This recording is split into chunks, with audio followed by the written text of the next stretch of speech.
Hello everyone, how are you doing? Today I am going to teach you how to make a cinematic opening and closing black bars on video editing software Filmora X. Let's start. Open the video editing Filmora.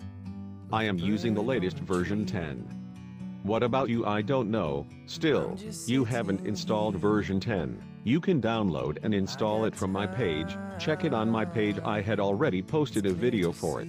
Right click on your footage. From up here, the world seems small. Then chooses on crop and zoom. From that window, you have to click on the crop and zoom option. Now you can see two windows.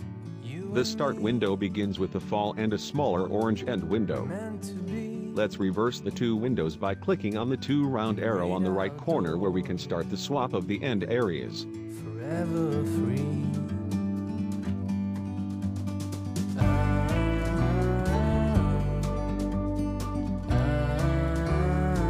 If you do the same things by clicking on the reverse, the black bar will go to change into closing effects.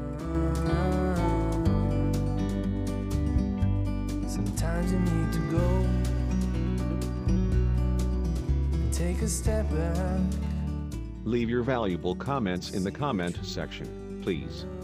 Thank you for your supports. From a distance you can tell